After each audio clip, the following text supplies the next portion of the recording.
Assalamualaikum warahmatullahi wabarakatuh. Bismillahirrahmanirrahim. Alhamdulillahirabbil alamin.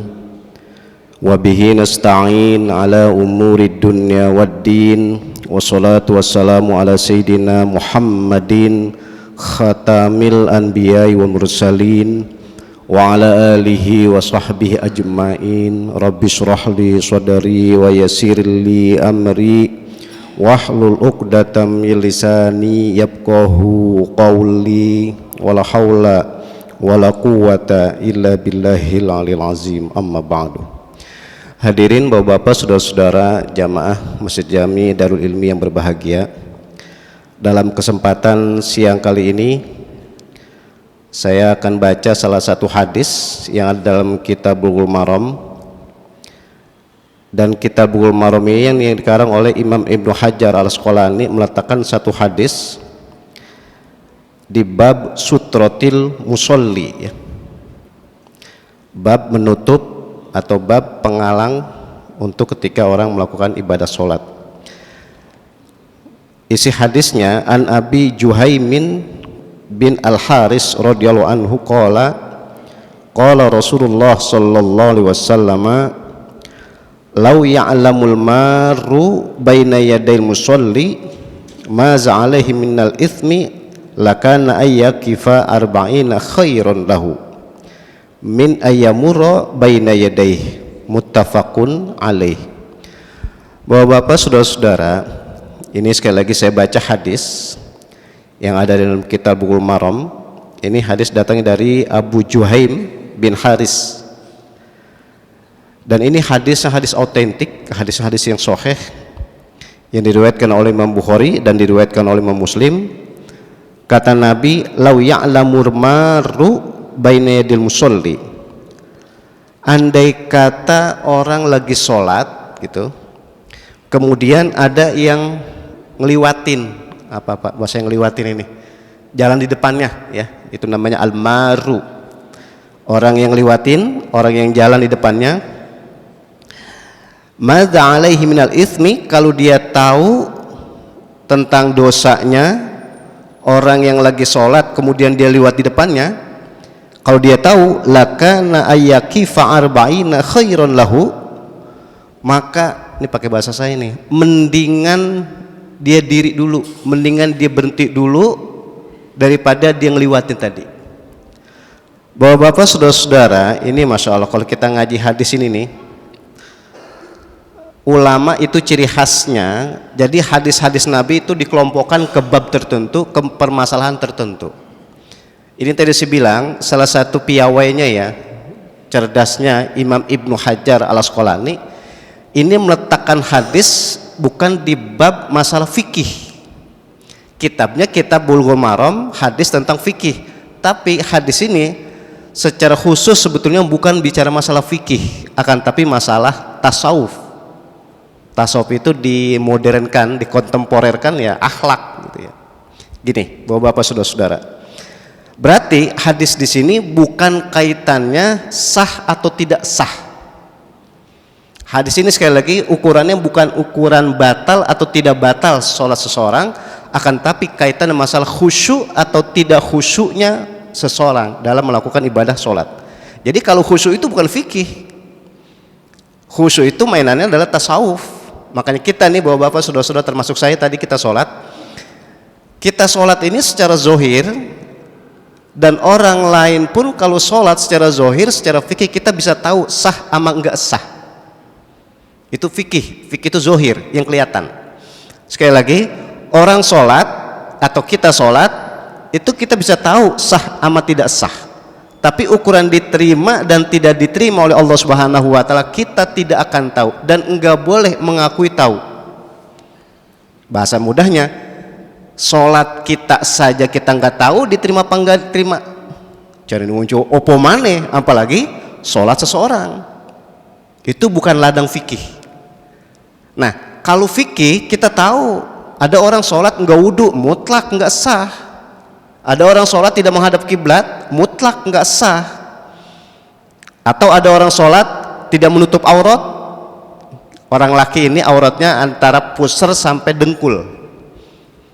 Kalau ada orang sholat ternyata dengkulnya kelihatan, mutlak nggak sah.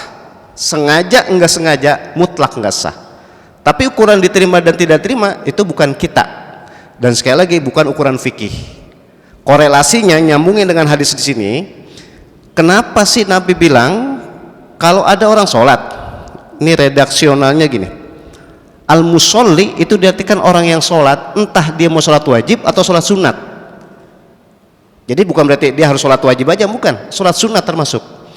Kalau ada orang sholat gitu, sekali lagi sholat wajib atau sholat sunat, kemudian ada orang liwat di depannya, tapi menariknya kata-kata baina yaday musolli diartikan liwat di depan orang yang lagi sholat, baik sholat wajib maupun sholat sunat, tapi di area tempat sujudnya gitu. Ini kita di Masjid Darul Ilmi ini bagus nih, jadi karpet ini ada batasannya, ada area kita, tempat sujud kita. Oke lah, kalau kita tadi kaki di sini yang ada garis ini nih, tempat sujud kita sini maksimal nih, berarti setelah garis ini nih, ini bukan area kita. Kalau orang Arab bilang bukan mantikoh kita, bukan daerah kita. Maka yang dimaksud oleh Nabi kita Muhammad SAW, kalau ada orang sholat kemudian ada orang ngeliwatin area tempat sujud dia gitu. Saya mau contohin ini bapak-bapak, saudara-saudara. Saya contoh sholat ngadep sana, nah ini disebut namanya area sujud kita. Ini nih yang dimaksud oleh Nabi. Jadi kalau ada orang ngeliwatin tempat sujud kita, itu kalau dia tahu dosanya, mendingan dia berhenti, mendingan dia diri dulu, mendingan dia nungguin dulu meskipun sampai 40. Nah, memang kata-kata 40 di sini nggak disebutin, nggak diperjelas secara spesifik. Apakah 4 menit, apakah 4 jam, artinya 40, apakah 40 menit, apakah 40 jam, apa 40 hari, bahkan 40 tahun, enggak. Artinya disitulah hebatnya. Kata-kata 40 itu dalam hitungan bahasa Arab atau 40 hitungan Arab itu tanda banyak. Kalau satuan tanda banyaknya hitungan Arab itu 7. Tapi kalau puluhan tanda banyaknya itu simbolnya angka 40. Makanya populer nih, ada angka 7 berarti hitungan banyak untuk satuan, tapi kalau 40 itu angka banyak untuk puluhan ke atas. Nah, jadi yang dimaksud 40 itu relatif. Kita boleh artikan 40 menit, 40 jam, bahkan 40 hari. Intinya, kalau ada orang lagi sholat, kemudian orang yang lagi sholat itu area sujudnya diliwatin, itu kalau dia tahu dosanya dia nggak bakal ngeliwatin. Mendingan dia diri dulu, mendingan dia nunggu dulu meskipun sampai 40 menit atau 40 jam. Nah, tapi bapak-bapak, saudara-saudara, yang tadi dari awal saya bilang, ini hadis kaitannya masalah tasawuf, kaitannya masalah batin, bukan masalah fikih. Artinya jangankan nih yang ngeliwatin orang lagi sholat itu satu orang. Oke, kita lagi sholat nih, terus area sujud kita diliwatin 1 orang, 3 orang, 10 orang, bahkan 100 orang liwatin tempat sujud kita, kita posisi sholat tidak menyebabkan jadi batal. Jadi tidak kaitannya dengan kita. Sekali lagi, nggak ada kaitannya dengan ibadah sholat kita, nggak ada batal-batalnya kita. Nah, tapi dalam waktu bersamaan kita dibimbing nih untuk bijak. Yang dimaksud dosa orang yang ngeliwatin orang lagi sholat, kalau dia ngeliwatinnya dalam rangka mengejek gitu, dalam rangka menghina, dalam rangka mengganggu. Itu bahasa saya tiga dari itu: mengejek, menghina, mengganggu. Itu yang disebut berdosa. Berarti tadi saya bilang kudu bijak, harus bijak. Kalau ada orang ngeliwatin tempat sujud kita berkali-kali, tapi memang dia ngeliwatinnya karena darurat, karena terpaksa, itu nggak apa-apa. Nah, itu yang saya maksud bijak tadi. Oke, saya contohin. Kita tadi sholat zuhur nih, atau mungkin sholat Jumat lah. Kita lagi sholat, kemudian di barisan pertama atau barisan kedua ada yang batal. Relatif tuh batal ya, entah kentut ya, atau mungkin dia kebelet mau pipis atau mau ya, macam-macam lah, mau ke toilet. Ketika posisi lagi sholat begitu, batal atau akan batal tadi, itu dia keluar, mau luarnya lurusin ini, atau dia ngeliwatin orang lain lagi pada sholat, itu nggak apa-apa gitu. Kenapa? Sebab ketika dia ngeliwatinnya itu bukan dalam rangka sekali lagi menghina, mengejek, bahkan mengganggu, enggak, akan tapi dia mempunyai kedororotan tersendiri. Ya andai kata dia nggak keluar, ya kan memang udah batal, dilanjutkan sholat juga nggak beres. Maaf, pengen kencing, pengen buang air besar, kalau dia di sini lama-lama ya kagak nyaman-nyamannya. Nah makanya ketika keluar itu dianggap sebagai hal yang sangat perlu atau darurat. Makanya orang yang begitu tuh itu dalam rangka dia melewati, jangankan satu orang, tadi saya bilang 100 orang nih berbaris diliwatin, nggak berdosa gitu. Itu namanya fleksibel, luas, dan itu tidak ada kaitannya sah dan tidak sahnya orang yang sholat. Itu hanya yang liwat aja. Jadi kalau yang liwat itu karena darurat, iya nggak apa-apa gitu. Bahasa saya tadi, jangankan yang diliwatin 1-2 orang, satu baris dari sono, satu baris dari sini, kan panjang banget itu, bulak-balik, jebulak-balik, nggak apa-apa ya gitu. Nah ini yang disebut namanya bapak-bapak, saudara-saudara. Jadi kita disuruh bijak, kita disuruh fleksibel ya. Jadi jangan ketika kita lagi sholat, ada orang liwatin kita, langsung kita tahan atau kita bahasanya kita cegah. Lihat dulu. Dan saya husnuzon, saya positive thinking, kalau yang liwat orang tua, ini bahasa saya ini, kalau kita lagi sholat yang ngeliwatin orang tua, saya yakin bukan karena untuk mengganggu, saya yakin bukan untuk mengejek, menghina, bukan, pasti ada daruratnya. Justru kalau ada orang yang seperti itu kita persilahkan liwat gitu. Jangan kita tahan, jangan kita larang. Yang enggak boleh itu yang jelas-jelas mau menghina, yang jelas-jelas mau mengganggu. Kalau dalam rangka dia liwat aja nggak apa-apa. Nah makanya bapak-bapak, saudara-saudara, ini kebetulan aja kita kalau di masjid-masjid Darul Ilmi dan sebagainya itu teratur.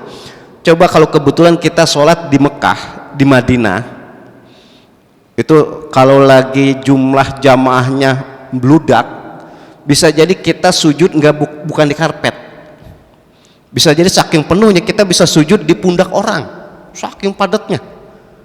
Jangankan sujud, ruku aja nggak bisa karena saking padatnya. Itu disebut namanya tadi fleksibel, luas. Di dalam bahasa usul fikih ada namanya ar-rukhsah, keringanan atau rukhsah. Berarti ketika orang lagi penuh banget begitu tuh, kita ruku di pundak orang boleh, kita sujud di pundak orang boleh. Bahkan maaf ini, itu kalau pada sujud semua, saking banyaknya orang, bisa jadi orang sujud di pantat. Orang kan sujud, dia nggak ada tempat sujud, akhirnya sujud di pantat, ada yang sujud di pundak dan sebagainya. Itu disebut namanya ketika kita melakukan ibadah pasti ada sesuatu yang darurat. Nah keringanan-keringanan itulah yang disebut namanya rukhsah, dan itu sangat-sangat baik kita ambil. Ya kalau kita mau contohkan banyak ya di dalam fikih itu, termasuk sholat yang dijama, yang dikosor, yang dijama kosor ya, itu disebut namanya keringanan. Nah kembali ke tadi bahwa bapak, saudara-saudara, ini satu sisi nih. Jadi intinya kalau ada orang lagi sholat diliwatin, kalau yang ngeliwati itu dalam rangka darurat emang karena kebutuhan, itu nggak apa-apa, nggak berdosa gitu. Biar gampang bahasa saya tadi, jangankan ini diliwatin 1 orang, 100 orang diliwatin, nggak dosa. Itu disebut namanya orang yang liwat itu bukan dalam rangka menghina, mengejek atau mengganggu ya. Atau maaf ini bahasa saya, kadang-kadang di masyarakat nih, di masjid, di musola itu kalau lagi melakukan ibadah sholat, anak-anaknya pada diajak. Kalau kata saya anak-anak berarti belum balik. Ya mungkin kita ngerasain nih di tempat kita, di daerah kita masing-masing. Kalau kita lagi sholat di masjid atau di musola, itu kadang-kadang anak munah mandir. Bisa jadi bukan munah mandir doang, ya, ada aja yang dimainin, bercanda dan sebagainya. Karena dia belum ada kewajiban ibadah, makanya belum ada tanggungan. Bahasa mudahnya belum ada dosanya. Dia munah mandir, jomain, dipecanda, itu nggak ada dosanya. Oke, berakal tapi belum balik gitu. Atau dibalik nih, bahwa bapak, saudara-saudara, sudah tua cuman akalnya udah nggak sempurna. Kan bisa aja kita suatu saat lagi sholat ada orang yang ya mungkin bahasa saya stres gitu ya, karena akalnya nggak sempurna jemuna mandir, itu nggak ada dosanya dia gitu. Orang stres atau orang gila lah bahasa umumnya, kan bisa aja terjadi seperti itu. Nah itu tidak berdosa. Iya dia sudah balik, sudah tua, tapi karena akal yang nggak sempurna makanya nggak ada kewajiban ibadah lagi.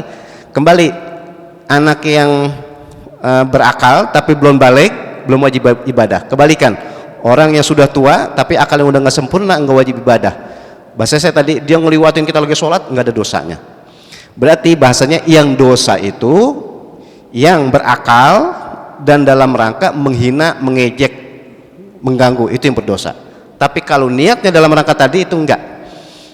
Dan ini menarik nih bapak-bapak, saudara-saudara, ini khusus di mimbar mana saja. Kalau orang Arab nyebutnya mihrab, ini namanya mihrab nih. Coba dah, di mana aja orang nyebutnya mihrab. Kalau mimbar kan ini, kalau tempat sholat ini namanya kan mihrab. Saya waktu di Timur Tengah, saya pengen tahu, kalau kita kan di Indonesia bilangnya mihrab ini. Kalau di Timur Tengah saya pengen tanya apa waktu itu, ternyata nyebutnya mihrab juga. Ini nih tempat sholat nih, ruang sholat ini namanya mihrab juga, bukan mimbar, bukannya podium, mihrab. Nah, bahasa Arab mihrab itu tempat perang, gitu. Coba dan nanti kita kaji pelan-pelan nih. Haroba itu perang, mihrab diartikan tempat perang. Apa korelasinya? Apa nyambungnya kok tempat pengimaman ini disebut mihrab? Padahal mihrab dalam bahasa Arab itu tempat perang. Ternyata dikaji lebih dalam lagi oleh para ulama, ketika kita sholat itu potensi diganggu oleh syaitan tinggi banget, gitu. Ketika kita sholat, bahasa tadi, digoda oleh syaitan sangat-sangat tinggi. Makanya ketika ada orang sholat, itu bisa jadi yang ganggu bukan manusia, akan tapi hawa nafsu yang datangnya dari syaitan, gitu. Makanya kalau kita lagi sholat, nah ini disimbolkan ketika imam lagi sholat memimpin kita, itu sebetulnya lagi perang, gitu istilahnya, lagi perang terhadap godaan syaitan, lagi perang terhadap gangguan syaitan. Makanya disebutnya mihrab. Mihrab itu tempat perang. Tapi sekali lagi, yang tadi saya bilang, tempat perang bukan berarti fisik, akan tapi tempat perang melawan godaan syaitan. Ya banyak lah, kita sholat juga kan melawan godaan syaitan, kita puasa melawan godaan syaitan. Makanya tepat selesai puasa nyebutnya minal aidin wal faizin, ya itu tuh maksudnya, faizin bebas atau menang kita terhadap godaan syaitan. Itu yang dimaksud bapak-bapak, saudara-saudara, kaitannya tadi. Intinya orang kalau lagi sholat, kalau diliwatin oleh orang yang mengganggu kita, maka dosanya bisa dikatakan kalau dia tahu, mendingan dia diri nungguin 40 menit boleh, jam boleh. Udah, sekarang yang terakhir, apa sekarang kaitan dengan yang sholat? Kalau tadi ngeliwatin nih, maksud saya begitu, nanti kalau kita lagi sholat ada yang ngeliwatin, jangan dicegah, kita jangan saklek ya, jangan dicegah, jangan didorong, jangan ditahan, jangan. Kita yakin, kita husnuzon, ini karena darurat. Yang kedua kaitan dengan yang sholat sendiri. Kita ini sholat, yang disebut sholat khusyuk itu penjiwaan, penghayatan, perenungan, gitu. Maka sholat yang khusyuk itu bukan berarti kalau kita sholat kita gak denger, bukan berarti kalau sholat yang khusyuk itu berarti kita merem, enggak. Malah dalam fikihnya, kalau kita sholat kita merem itu makruh. Nah persis tadi korelasinya, kalau kita lagi sholat terus kita biar khusyuk kita merem, lah berarti orang lewat depan kita nggak tahu, kita nggak lihat. Nah ternyata ini maksud ketika kita sholat itu ada penjiwaan. Di antaranya adalah ketika kita bisa melek, ketika kita bisa melihat, lagi sholat kita lihat. Ketika kita bisa mendengar, ketika lagi sholat, ya kita dengarkan. Gerakan imam, bacaan imam kita dengerin. Itu namanya kita menjiwai, menghayati. Termasuk ketika kita sholat tadi, kalau ketika kita sholat pengen khusyuk dan sebagainya, itu di depan kita jangan sampai ada yang terganggu kekhusyuan kita, sehingga andai kata kita sholat nih, ini bahasa Nabi redaksionalnya, itu kalau kita sholat ternyata ada tulisan, ada gambar yang menyebabkan kita enggak jadi khusyuk, sulit untuk penjiwaan, itu disuruh hilangkan oleh Nabi, disuruh disisihin dulu, jadi waktu sholat doang disuruh pindahin. Tapi meskipun kita sholat kemudian di depan kita ada tulisan, ada gambar dan macam-macam dan sebagainya, itu tetap sah. Berarti kalau kita lagi sholat membaca apa aja, atau kita lagi sholat ngelihat apa aja, itu nggak batal, akan tapi buyar, hilang kekhusyuan kita. Nah berarti di situ pemahamannya, orang yang sholat ketika dilalui oleh orang lain itu tidak akan menyebabkan batalnya sholat, cuma kekhusyuannya saja yang hilang. Tapi bahasa saya begini, orang khusyuk ya tergantung masing-masing. Jangankan diliwatin orang, kalau emang nggak khusyuk, nggak diliwatin juga nggak bisa khusyuk. Jadi khusyuk itu perenungan itu masing-masing relatif ya, masing-masing beda kita gitu. Jadi intinya begitu bahwa Bapak saudara-saudara yang diajarkan, yang dibimbing oleh Nabi kita Muhammad SAW, yang pertama kembali buat kita jangan coba-coba mengganggu ya, menghina, bahkan melecehkan orang-orang yang lagi sholat dengan cara kita melalui atau kita lihat di depannya, dosanya sangat-sangat besar. Itu satu. Yang kedua, orang yang lagi sholat kalau diliwatin apa siapa saja gitu ya, nah, itu tidak menyebabkan batal, cuman tadi yang hilang kekhusyuan aja. Tapi sekali lagi khusyuk itu relatif ya, bisa kita melalui penjiwaan dan sebagainya, dengan kita menghayati gerakan sholat, kita menjiwai bacaan-bacaan sholat, itu menjadi khusyuk. Baik Bapak-bapak, saudara-saudara, ini saja yang dapat saya ungkapkan. Mudah-mudahan dengan kita baca hadis Nabi ini, ajaran Nabi, semakin mantap kita menjalankan ibadah sholat dan semakin bisa kita renungi, kita jiwai, sehingga sholat itu menyebabkan tanha anil fahsyai wal munkar.